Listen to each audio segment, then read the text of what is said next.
Nico, I have sent you a co-host invite. Yay, it worked this time. Yeah, good morning. Good morning. GM, GM. Mic check. You I'm sound think great, loud and clear. nice. Yeah, you too. Yeah. I'm thinking that, well, I'm not thinking, but the Basilisk team, by the way, we have to double check, but their representative had a bit of an emergency today, so they might be dropping out. Oh, So it'll be all about Fringe today, who I see has requested to come on as a speaker. yeah. There's a lot of that going around, Amanda. I have a call later this afternoon, and our guest had to cancel. So I hope they're doing well. I hope everything's okay. Oh, really? For your community call later? Or Yeah, no, yeah. tomorrow? Oh man, a little bit of the flu. He's not even able to get out of bed today. Poor guy. So Yeah, very chilly summer. A lot of, and like, yeah, I guess like we don't want to say it, but something that was a big deal for a couple years there is like seems to be reemerging too, which you're like, no. oh, I So know. like, a lot of that going around too. It's the worst being sick in the summertime. At least where I am, you can't eat soup. If you ate a bowl of soup where I live, you would burst into flames. Oh my God, truly. I feel like this is going to boil your blood. But anyway, I guess it is start time. I'm pinging the Basilisk team to see if they're still able to attend, but it's probably looking like Fringe. Fringe Finance, welcome. I think it's going to be a complete spotlight on you guys today. Basilisk team might be dropping out. Hello, this is Carlos from Fringe Finance. Well, that's unfortunate to hear, but well, I guess time to shine. Yeah, but exactly. Time to shine. Welcome, welcome. And yeah, welcome to everyone in the audience. This is week 3 already of Ape into ZK Summer. I know it's the end of August, but we still have 2 weeks to go. And this week we're starting off with what was supposed to be a panel, but I guess it still technically is, on the lending platforms that are available on zkSync, available and thriving. So we had today Fringe Finance and Basilisk, who we'll have to reschedule with. But yeah, I first wanted to ask Carlos, thank you so much for joining. And of course, co-host Nico representing Taho Wallet. I wanted to first hear from Carlos. If you could give us an introduction of yourself, like what's your role in the project, what Fringe Finance is, and why did your team choose to deploy on zkSync Era? Okay, well, Carlos is my name. Nice to meet you, everyone. I did not catch yours I see Nico. What's the name of the person speaking on the Across account? It's Amanda. Amanda. All right, cool. Yeah, I just wanted to make sure we were talking to the same people that were on the Telegram chat. Yes, yes, And yeah, sorry. I'm in product marketing for Fringe. And well, Fringe Finance is like you said, a DeFi lending platform that is transitioning to offer a couple other services, such as margin trading, as well as coming up with a few innovations on the typical lending platform model that we had in DeFi so far, such as a revamped Oracle model, pooled collateral, several other touch-ups, and well, our deployment on zkSync obeys our excitement with everything zero knowledge and with the capabilities that zkSync will offer to its ecosystem members. We really trust the design of the layer 2, and we are hoping that this ecosystem will solve a lot of problems related to censorship resistance and scalability when it comes to what we expect also the growth of layer 2s to happen in a very near future. I mean, yeah, so do we. The more layer 2s kind of increase and expand, the better it is for across too, because that means a lot more cross-chain transactions happening. So yeah, we're definitely hoping for that just massive expansion that seems like it's on the loom. What do you think, Nico? It seems like it's kind of around the corner. Well, I just have to start off by welcoming Fringe on the call, and it's just so great to have so much information. Your UX is incredible. I'm on your website right now, fringe.fi, and I love the user experience. And I really appreciate you making it beautiful, but also accessible. It's great to see, um, Web3 becoming, I hate to say less nerdy, but the user experience, look, it's been with us through Web 1. It was definitely a part of Web 2, and I'm just so pleased to see that. So awesome, really awesome. I love this orb. Um, We very purposely tried to make it less nerdy, so I'm glad that you said exactly those words. Yes. Well, I'm a designer at heart, and let's be honest. I mean, that's one of the things that separates, human beings from AI. It's just we have an eye for beauty, and we have an appreciation for, just thought that goes into things. To your question, I definitely think we're at I hate to say precipitous, but being in the building phase, earlier I've been to my first really big international conference was East Denver in 2020. That was, when everybody was locked inside, it was 100% virtual. Comparing it to where we are now, of course the bull market has passed us, but what's remaining is just seeing so much incredible building that's happening right now. So to your question, yes, Amanda, I think we're just in a fantastic time right now. Yeah, it's good you bring that up too, though, because particularly love the Fringe branding, like your cover picture on Twitter too. It almost looks like, to be honest, you'd be surprised that it was for financial platforms because the aesthetic is so strong. It's almost like, yeah, I think this would do very well on as an NFT, to be honest. It's really cool. Yeah, absolutely.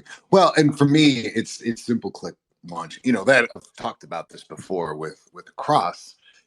Bridging is an uncomfortable experience. I've been bridging for years, and I remember the original ones, right? You would just your tokens would disappear and then to the netherworld. And but Across has really set the bar with a user experience and just a comfort level when you're bridging.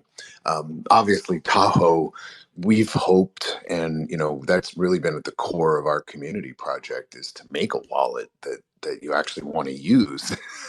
So but to go along those lines, yeah, just to see your app, gosh, this is great. This is really easy to follow, and I love the lending platform as well. The buttons, it's simple things like that make it a lot easier. Yeah, and I think we can speak a bit more to that user experience when it comes to the actual product, because, and again, thank you for your kind words on the design front. That's something that we paid a lot of attention to. But on the product front, and even on the smart contract front, there are a couple innovations that we think make user experience even better, and that we're aiming to introduce with our V2 and V3. And one of them is, for example, pooled collateral for lending. So most DeFi platforms, what they do is that they allow you to deposit a certain amount of X tokens, and I guess the X branding is now taken over. Well, of a certain token, and then whenever you do that, you're able to take up a loan based on the amount of those certain tokens, and you use them as a collateral. Well, we got thinking, all right, what if you have basically your basket of collaterals, that is your pooled collateral effectively, and you're able to borrow against the whole basket. And that makes a lot more sense for a user, because then their loans are not tied to any single asset that can get liquidated at the smallest piece of news that comes out, or just at the littlest unfortunate market event. You make your effective loans a lot more robust. And that's just that's just a little example of a little innovation that can happen in the way we think about things in a way that we're not used to, and it just brings a whole of a lot of better user experience. And it'd be interesting once we see people breaking away from their assumptions that we have inherited from the successful platforms that came before us. Then we'll really start seeing a lot of a better user experience in general for all sides of DeFi. That's a really intriguing concept. I wanted to just expand on it a little bit. I mean, if I show up with, is it like, for example, a pool of stables that I can, I can arrive with my stable and, jump into a pool with a bunch of other different token types? Yeah, so let's think of you as a borrower in this situation. You want to access some additional cash, either to buy more of an asset that you think will go up in price, or just because you do not want to sell your assets to access capital. So you come in with some volatile tokens. Let's call them Fringe tokens to not offend anyone. So you come up with your Fringe tokens and you say, okay, I want to take a loan against these assets, but Fringe is a small cap token, so it can change in price very rapidly and I can get liquidated. What you can do to make your loan more robust is that you can also throw in some, let's say, WBTC to make that loan more robust, or some ETH. And in that way, you're also taking a loan against, yes, your volatile tokens. And Fringe's goal is to allow access to DeFi for as many assets as possible, but also against your more robust tokens, which should stand market movements a lot better. And you can borrow more by virtue of adding more tokens to your basket of collateral, but also you can just use that to make your overall position sturdier, even if you have no intention of borrowing against it. That's incredible. Are there time frames as well? I imagine you have that kind of baked into the app. Oh yeah, that's the goal to bake into the app, and together with a whole other introductions, such as I can talk about user experience for a while, and I'm glad that we're going with this angle, because I think ultimately in DeFi a lot of times people make quote unquote innovations based on things that would be cool to have that do not necessarily follow user experience. And we try to take that seriously. Obviously, we're not perfect in like guessing 100% right all of the time what users are going to consider as a better experience.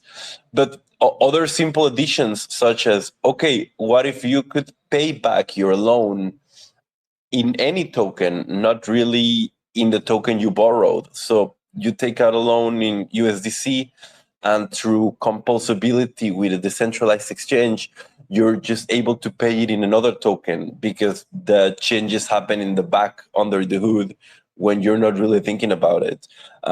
You just want to get your loan paid, so you should be able to do it as fast as possible with the assets that you already have in hand without having to go through multiple platforms. Small innovations like that are things that we're really excited, and we think that once you add them up over time, you end up with a very different product. Yeah, that's amazing, and so much thought and care goes into that. I can attest to that from the Tahoe side. Just building things behind the scenes. At the end of the day, it's something that you want to have intuitive from your user experience. But I can definitely attest to that. It's something when you have the engineers coming up with the innovation, and yes, we can do this, but getting it all the way to the hands of your actual community, and the people that you actually onboard, that's a long journey. So that's really incredible. Yeah, totally. Back to you, Amanda. I'm sorry. You know me. I get off. I hate to say it, but I get on these fringes. Although it's such a good one. Yeah, it is good to see like Web3 projects taking more into consideration like the aesthetic experience, I think too, which yeah, Fringe has done very well. Like that's the differentiating factor in terms of marketing in Web2 now, right? It's all about the experiential marketing versus more traditional efforts. So I don't know. I feel like I could be wrong. It's just like a weird theory, but maybe with the obsession with Instagram, I think everything has become. It's so important to have a clean aesthetic and a beautiful experience in kind of everything we do. And as a society, I feel like we're all like moving back to having more appreciation for with the arts, and that's a lot to do with NFTs. And yeah, it's a good movement. I'm liking it. I wanted Yeah, to go ahead. yeah, totally. No, no, no, I was just going to agree with that. I think one big triumph of Web3 would be to just get prettier. Um, it, it's a reality that a lot of what we used to do or what we do in Web3 is kind of ugly. So the prettier that we get, and I'm looking at you, MetaMask, the prettier those tools we need to use every day get, the most value we're going to attract just by virtue of having people feel like they're in a friendly environment. Yeah, exactly. Well, good. Interesting that you mentioned MetaMask because, yeah, that's why we're partnered with Taho Wallet for this one because that is the beautiful experience when it comes to token wallets. And not even that, NFT wallets. What am I saying? There's so many different ways to use your Taho wallet. And yeah, what a team that has focused on experience as well. Yeah, thank you. And I'm actually really glad that you brought it up. You know, a lot of the people, we're a community-owned project, so our big difference, I think, that sets us apart from MetaMask is that, you know, we just are fully open sourced. You can hop on, GitHub. You can pull our repository. You can fork it. You know, really get in there and play around with it and understand what's happening under the hood.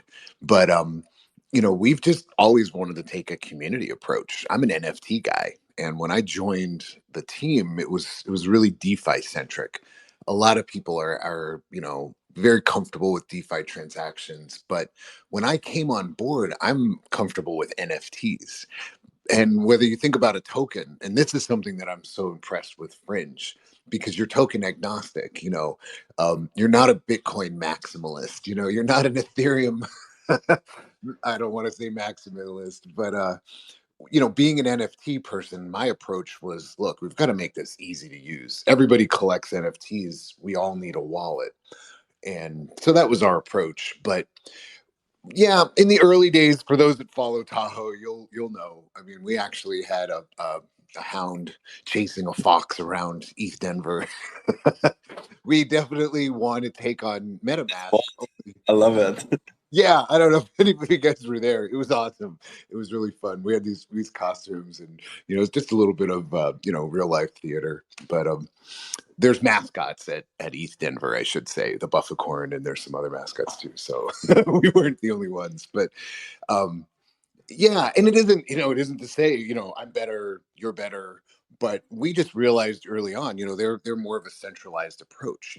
They're funded by central banks. They've got profit and loss that they have to make, and they don't really bring a lot of that back to the community. So that was kind of the inception of Tahoe. But having said that, yeah, it was all about the user experience. The one thing I love when I'm integrated with a cross, when I'm on a bridge, and a lot of wallets don't do this. I don't think any wallet does this. We switch natively. So if you want to bridge from Optimism to Arbitrum, you go to the Across bridge, but your wallet, that's a third step. You've got to go back in there and reset that. And again, it's just a part of the user experience. I clicked, sign, and then all of a sudden this red thing pops up. Whether it's MetaMask or any of the other wallets, really. And it's a simple thing. The wallet's just saying, "Hey, I need you to change networks," but we asked our engineers to just do that automatically, and it'll recognize that a cross is asking for a bridge, it'll toggle that switch. So, that was just a comment that I wanted to make on UX in terms of the wallet side of it.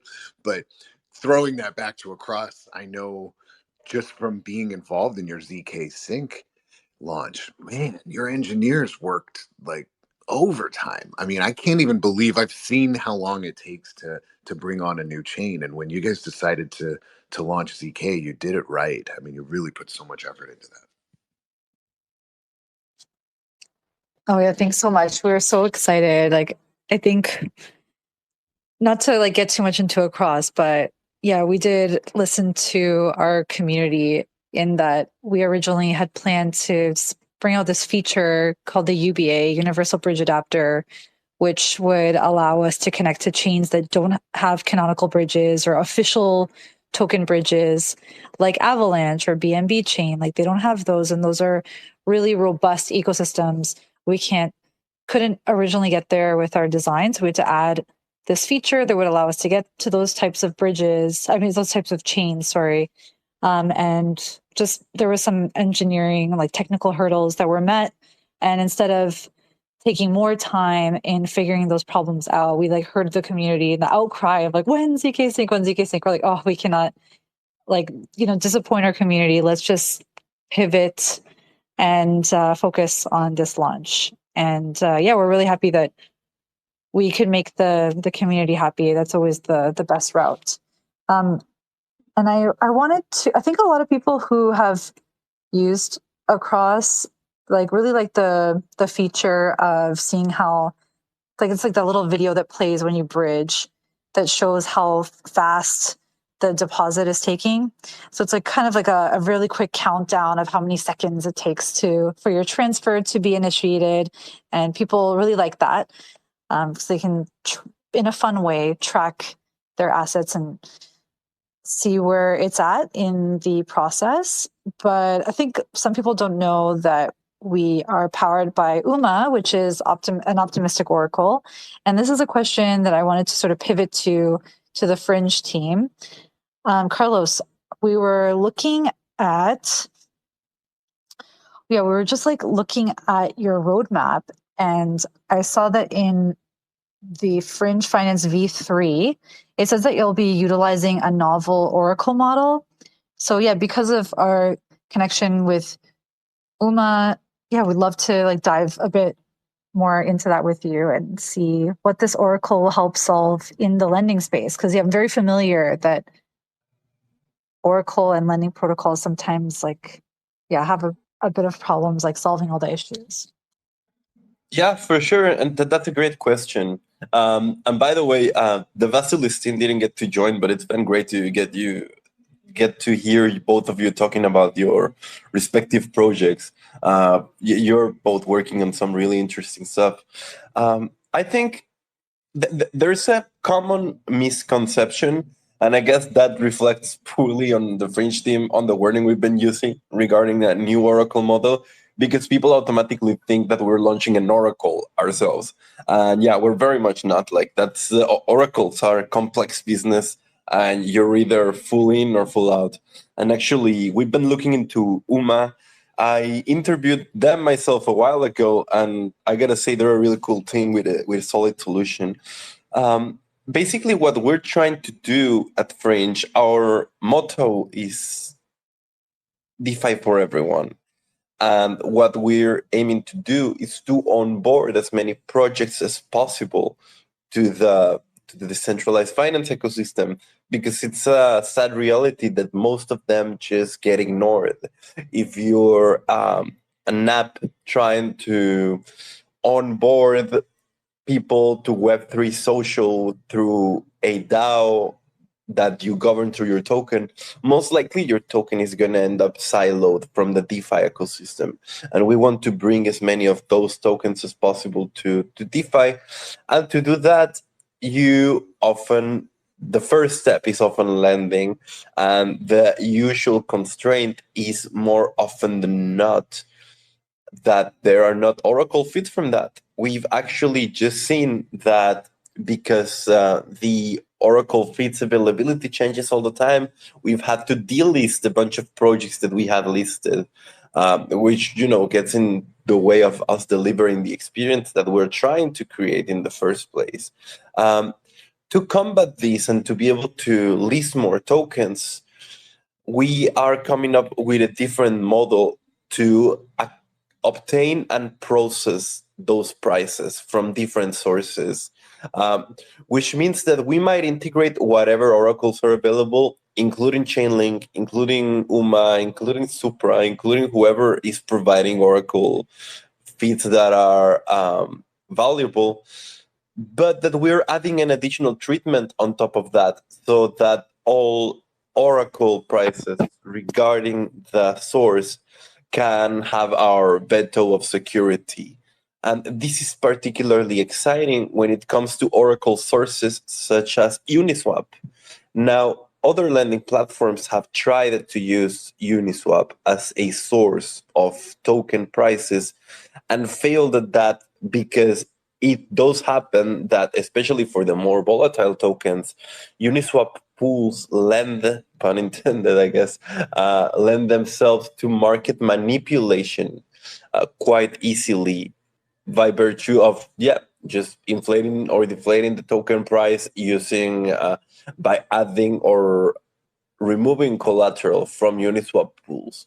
So with this Oracle model, what we want to achieve is to be able to use those tokens, but applying those token prices by applying certain constraints. Those constraints are as simply explained as, okay, what is your usual token volatility in an hourly frame? Well, if we're using a source that we consider to be delicate, such as Uniswap, you're only going to be borrowed under the usual volatility limits. So if volatility goes beyond what your historic behavior shows, we will consider that you're being attacked. And as such, we will only act within the frame of those liquidations, of that volatility, to avoid unnecessary liquidations. That might result in some users losing some opportunities based on legitimate activity from extreme volatility, but it will protect 99% of users. And as such, we're comfortable with making that trade-off. We are considering also that the capability of listing so many more assets is just makes it way more valuable to make the trade-off. And as such, we're pretty excited, because once we finalize the design and implementation of this new Oracle model, we're going to be able to tap into so many more assets and liquidity, yes, but particularly communities that are going to have a lot more utility for their tokens. And that should be something that everyone's looking forward to in Web3, have their tokens be optimized and used at their maximum potential. Wow, that's a really big and ambitious goal. I haven't really heard a lot of projects doing that, like incorporating different oracles. I know like UMA is great for more exotic prices as well. So, but for more, pricing for more exotic assets. The only ever time I've really heard of this, maybe Nico, you're more familiar with this too, is like NFT pricing, where it's so tough for like NFT lending protocols to find like a consensus on a floor price, and then to like take into consideration some of the outliers due to like the rarity factors. And they just use like tons of different oracles to try to get it right. And actually, that's you touched on NFTs. That's really important. So this kind of model also allows you to list fractionalized NFTs, or to list LP tokens that are another on-top market, derivatives. And it's ambitious, but we think we have seen platforms, and this is not a dunk on anyone, because any failure that happens in DeFi hurts everyone, and it also helps everyone, because by virtue of seeing other platforms fail, we can make our platforms more secure. We've seen platforms like Euler Finance that they try to list as many oracles as possible, as many tokens as possible, and by virtue of using Uniswap feeds, they eventually got wrecked through a market manipulation attack.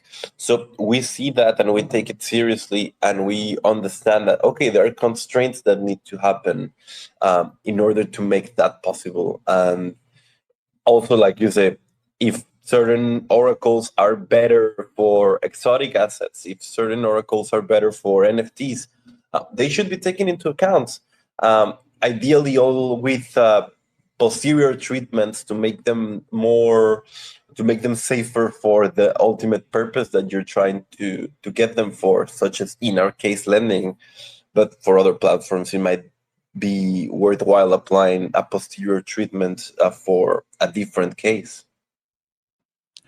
It's really incredible conceptually that you would put NFTs into the discussion, because it's true. I mean, I'm also involved in a DAO that has a large governance token, right? And so we utilize the governance token explicitly, just for DAO governance, but it's still bought and sold on exchanges. And so my exposure to tokens, I mean, obviously beyond Bitcoin and Ethereum, but based on the liquidity on a certain exchange, I recognize that once an oracle was looking at a really obscure exchange, and it had very low liquidity available, and so the token price, the governance token, I'm not going to name the token, I'm using it as an arbitrary example, but it was much lower than it had been the previous day before, and everybody in the DAO was like, what's going on? And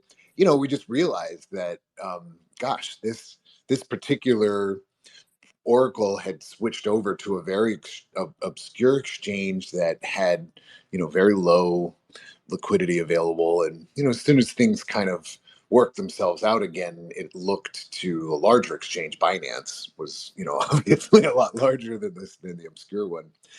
But putting that into light, Amanda, the way you mentioned NFTs, that's really crucial, right? Because look, OpenSea is kind of the Binance of NFTs, but then you have these other um, trading platforms that are secondary to it. Looks Rare was another big one that came out.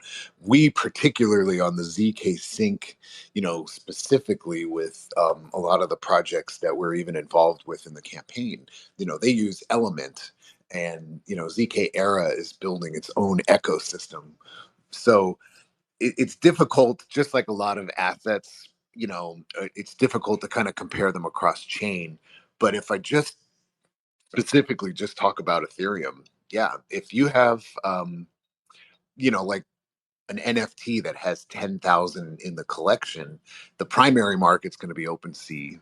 The secondary market's going to be looks Rare.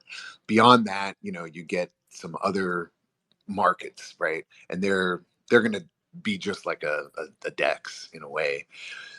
But then what you were talking about with being able to kind of look at these fractional ownerships, and there are some platforms that are out there that actually allow you to trade an NFT for Ethereum, and then use the Ethereum to buy DAI.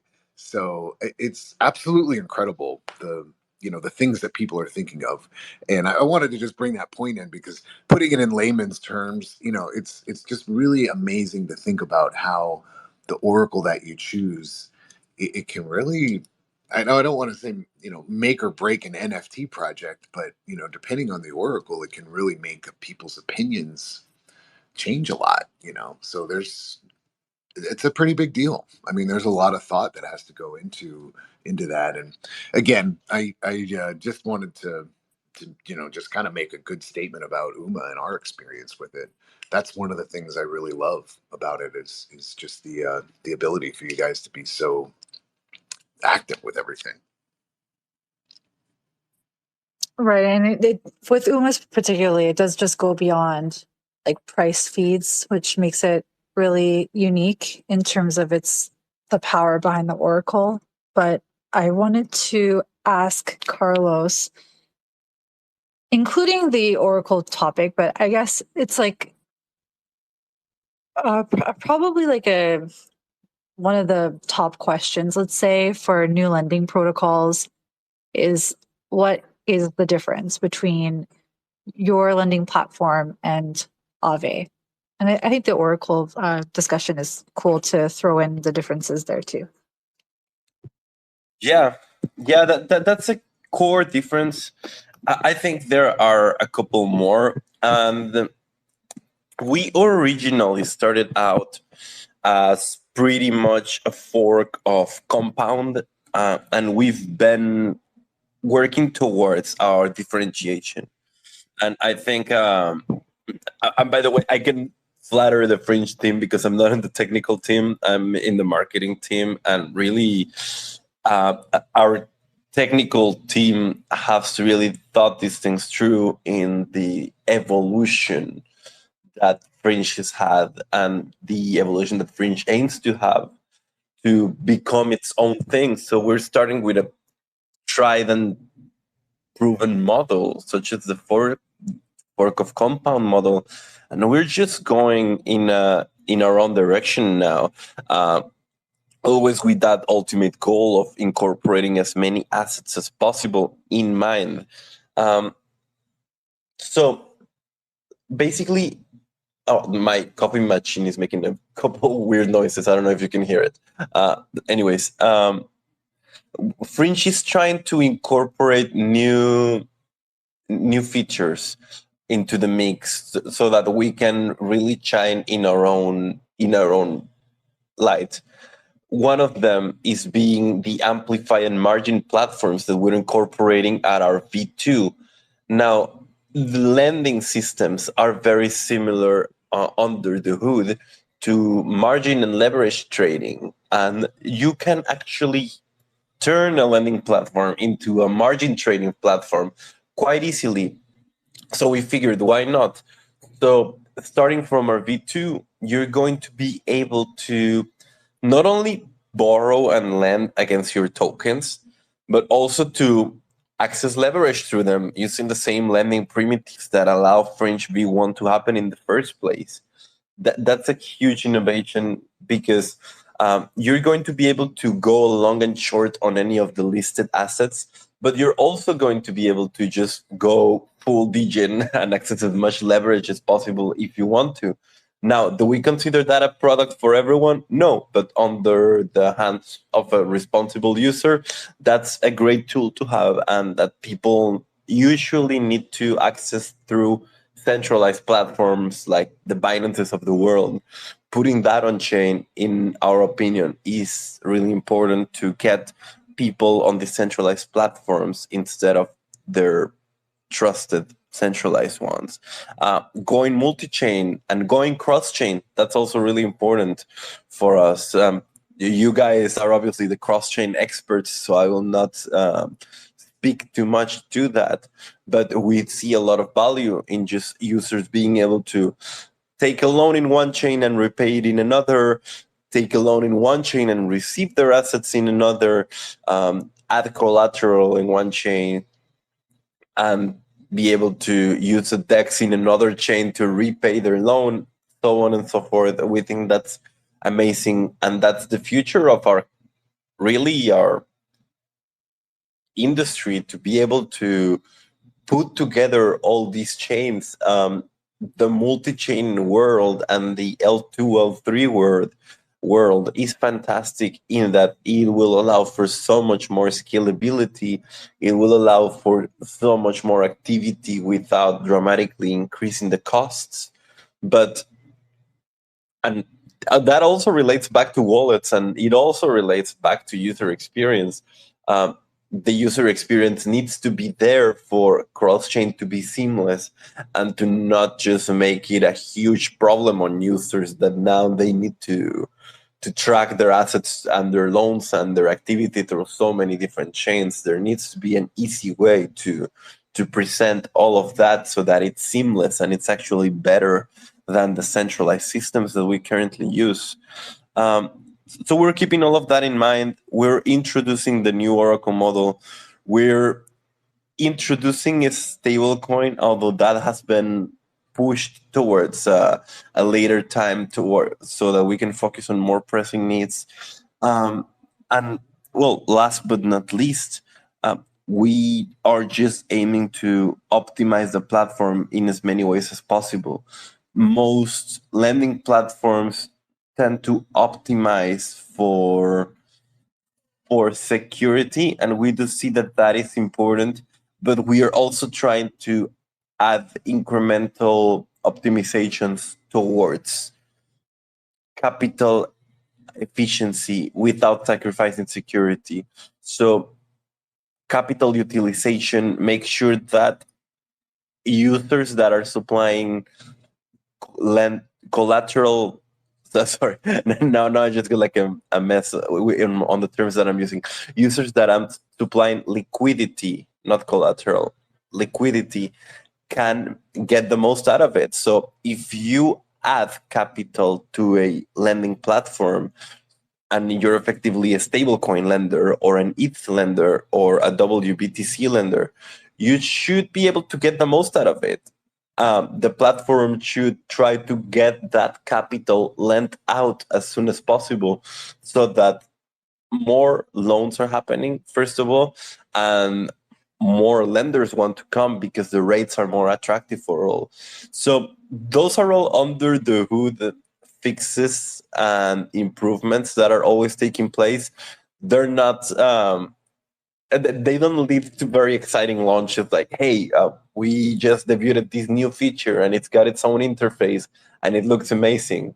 But overall, it makes the rates better and it just keeps driving the value proposition of DeFi up through better rates, but sustainable rates as well. I hope that I didn't ramble too much, but that's the answer. No, not at all. And I'm sorry if I missed this part, but just on the topic of cross-chain, like for users who are adding liquidity to the Fringe platform, are they doing that separately on each chain, or do you have a comprehensive pool like on zkSync, for example? I don't think I understood the question, to be honest. Can you maybe rephrase that? Like one of the questions I had sent you for like on the agenda was more about like liquidity fragmentation. So I was just curious if users would be adding liquidity on zkSync and then separately on Arbitrum, for example, like when Fringe decides to deploy to Arbitrum, it's like separate pools for separate chains, or is your main pool always going to just be zkSync and the protocol does the, as you said, like under the hood, like moving capital around like where it's needed across chain? Yeah, currently we don't have a solution in place for that. In the future, it would be amazing to have users deploy capital on only one chain and for it to be available on all chains. Until we sort out our cross-chain functionalities, we are limited to users providing liquidity in a certain chain and that capital being locked in that chain for users of that chain to utilize. But yes, it's siloed at the moment. Okay, yeah, it's something that we can all have another powwow about and try to collectively come up with a solution for, because yeah, liquidity fragmentation is something that it does affect us all in a way. Get me in on go ahead. Be there too. I just have to ask real quick before we get past that comment that you made. From an onboarding perspective, I really think what you mentioned was important. You're providing a platform for people to borrow. They have a collateral asset. They come onto the platform and they borrow from you. But whether it's on, at the time, I understand, you'll do that specifically on one chain. But once that happens, then I'm in a situation where it's decentralized. And another thing I just wanted to tip my hat to you for on your platform, it's pretty intuitive. Look at the process right now. If I want to buy a car, I have a car loan. The bill comes at the beginning of the month. If I don't pay the loan, they just come and take my car away. But it's paperwork. It's a notification system through the mail, and I'm assuming, I guess, based on the interactions with your dashboard, that's how you can really follow your loan. You can understand a little bit more about the liquidity, about when do I make payments on it, when is the term expired. But it also comes back onto all of our responsibilities, across Tahoe and Fringe, in that we clearly communicate to our community. So one of the things, again, and not to just make the whole call about UX, but just last week, I had someone that was involved in our campaign, Amanda, and they got everything all done. They had all their assets ready to go, and he said, all right, cool, I just wanted to learn about bridging, and I enjoyed the function, and he wanted to send he did it all like in a burner wallet, just to kind of get comfortable with it, right? And he said, okay, cool, and I want to send my ETH back to my main wallet. And he was trying to send the entire amount, and it was on a different chain. And I had to explain to him, I said, well, hey, guy, bro, look, you just need a little bit of gas. You got $20 in your wallet, you're trying to send $20, make it 19, and the transaction will go. And he was laughing, and we were all having a good time, because that was something that just evaded him. He was so excited about the technology of getting funds from Ethereum over to ZK, so seamless, so quick. But then we forgot just a fundamental thing. There's still gas. So I just wanted to kind of tip my hat to you guys on that. I really appreciate that you're thinking about the normies, the day ones that are coming into the crypto space. Oh, well, yeah. Again, like you're really kind, and I really appreciate that.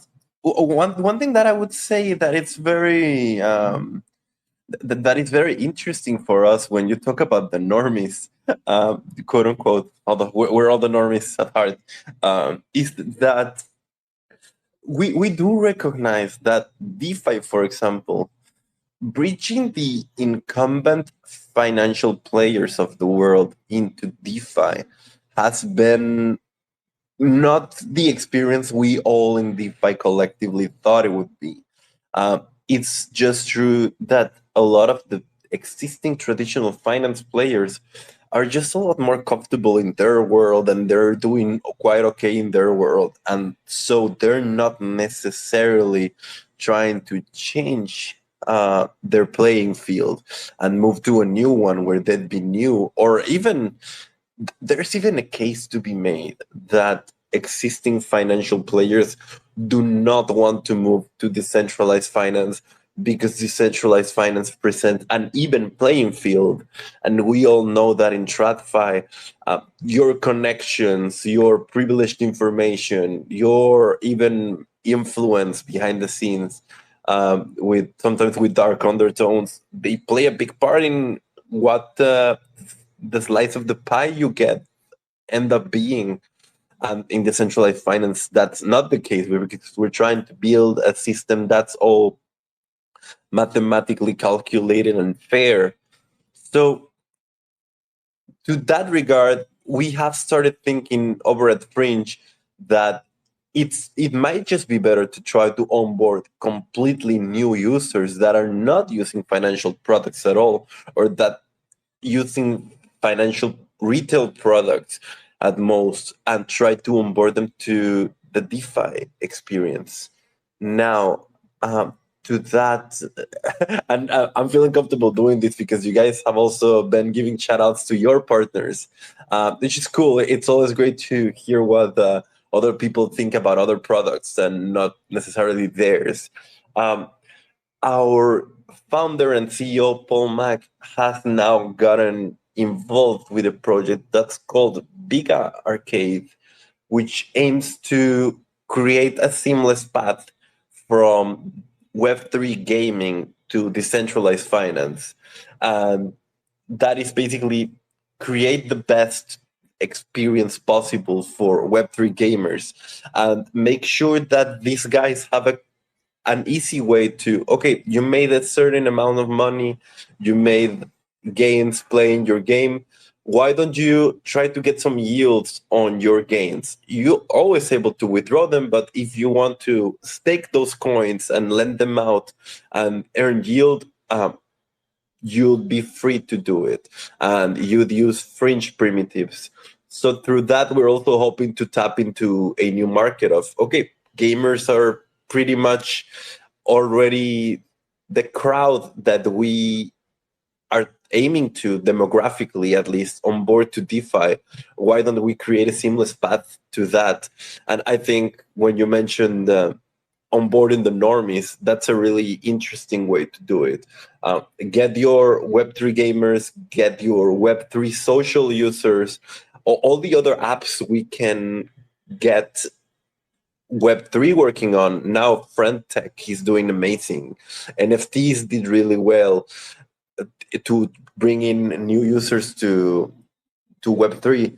Let's create a path to get those guys into DeFi, and forget about our constant obsession with traditional finance. Let's make maybe even its own. Let's make DeFi its own revolution and not make it all about bringing in the existing financial players that we love to criticize, but we also secretly desire.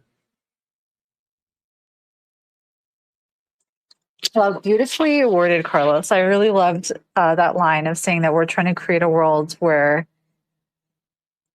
pretty much every aspect of our lives just like financially calculated. And I like using that terminology versus like just constantly saying the word trustless or decentralized, because there's a lot of like decentralized theatrics out there. So I like this wording. I think, yeah, no wonder you're a marketer. That was like really clever.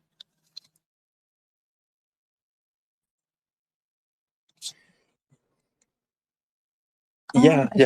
I think I think this is something that we've given a lot of thought to. So I'm glad that it came out well, I guess. Yeah.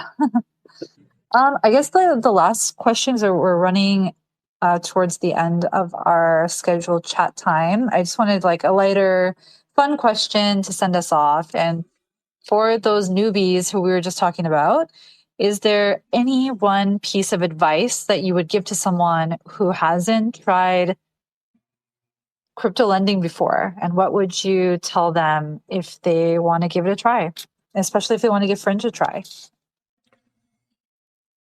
Yeah, if people want to start using these platforms, to be honest, I would say try it with L2s first, because the Ethereum mainnet has been a great hurdle for adoption. I mean, paying $5 for a transaction, and that's even on the cheaper side of what it's been. It's just been, yeah, it's a big barrier. And someone was even making the case the other day in a podcast I was listening to that, okay, a lot of these new chains, such as zkSync, they have a lot more bot activity. And so a lot of the transaction volume is bots. But that's not necessarily a bad thing, as people try to make it seem, because the fact that we have bots now, it just indicates that they're getting cheap enough for bots to use.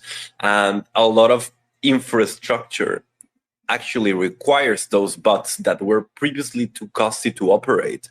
So if you can have a bot in the background running a lot of basic transactions that you need to enable some more sophisticated qualities, that's also a great thing for your system. But I digress. Yeah, I would say start off with an L2, start off with zkSync. If that's too daunting, try to use Polygon. At Fringe, we're not multi-chain yet, but we're going to release those functions very soon. For now, just learn about the capabilities of DeFi, learn about everything that are the key differences between DeFi and TradFi, especially for you as a user that might not be able to access everything in TradFi, because it needs paperwork, because you need a certain credit score, because you need whatever. learn about it and get comfortable with the terminology before you jump in, and learn about the importance of self-custody and best practices before you jump in, so that you have a strong hold on everything. At some point, I would argue that also you just need to go for it. You never learn better than when you have your own assets in the line and when you have yourself in the line. So to that effect, always use only what you're comfortable with losing. Only ever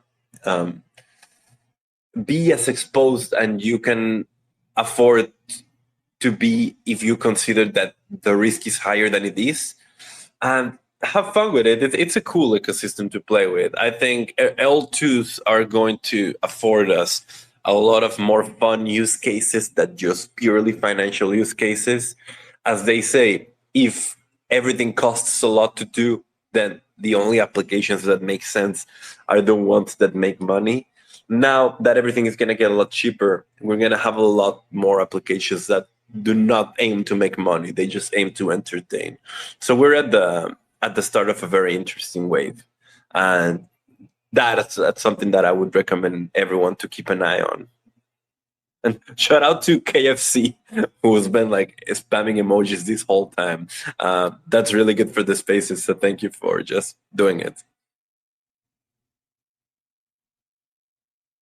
Yeah, thanks to everyone in the audience. I think that was like some good advice, a fun question to finish off this super interesting space. I think we went down a couple of roads that we didn't plan for, but yeah, also loved Nico. Thanks for taking us down the road of user experience, because that is incredible to focus on, especially when a project such as Fringe gets it done right. And yeah, lending is important. It's really interesting to see like all the things that we can do with our crypto and with our NFTs, etc. And it just goes to show that these assets are of real value when you can borrow on them, and yeah, just so much more convenience with protocols like Fringe. So really, thank you for coming, Carlos. Nico, did you have any sort of final thoughts? I just want to kind of reverberate what Carlos said, and it's awesome advice. I mean, it's true. You only live once, but at the same time, I think when you make a journey like this, and you have respected partners like Across, obviously Tahoe and Fringe. I think when you join these communities and you onboard with them, and you have great discords that you can just ask questions and join these Twitter spaces, it makes taking the plunge a little less YOLO, and and a little bit more thoughtful. So this is incredible. That's awesome advice. And just in general, this was such a great space. I learned so much on these spaces as well, not just being a host and joining the audience, but we all benefit from Web3. We're so early, and there's just so much incredible information. And I think about every single day when I go to bed at night how much just cool stuff I learned that day. So hats off to you, Fringe, for giving me some more stuff to think about tonight. Yeah, these spaces, like as much as it is so exciting that there are so many L2s coming out and tons of really cool projects on each of them, it is a lot of work to keep up with everything that's happening in this space. So yeah, I find it really beneficial, even personally, to get to know some of these projects on the zkSync ecosystem, because not much of a studier, I probably wouldn't be doing that in my free time. Right? So this is a really cool way to get a deep dive on some of the hidden gems in a very young ecosystem. So it's only going to grow more and more from here, right? So I'm really excited that we're not only early in Web3, but super early in zkSync era. Yeah, and thank you guys for being such gracious hosts. This has been a lot of fun, and I have to say that I've been looking through Tahoe. I wasn't too aware of it, and it looks like a really fine product, Nico. So congrats on that. Thank you. Yeah, I really appreciate that. Thank you guys so much again. What a great space, Amanda. Yeah, Thank Amanda, you. thank you very much. Oh, no, thank you guys. It was really fun. And I think the only way to send us off is to say you only live once. So if you haven't tried Fringe, Tahoe Wallet, or Across, do so today. And we'll see you guys tomorrow for another great space with Velocore. Please join also our community call that's happening in an hour from now. We have Draculify, who is bribes bond protocol on zkSync era. They're also going to be joining. That's in our Discord. And we'll announce the giveaway winners of today, Fringe tokens. We'll do that sometime later this week and hopefully reschedule with Basilisk for next week. But yeah, a lot of events, a lot of prizes, games going on. So yeah, thank you guys for aping into ZK Summer with us and Across and Tahoe Wallet. Cheers. Right. Thank you very much. Shout out to KFC. Bye-bye. Bye, KFC. Have a good one.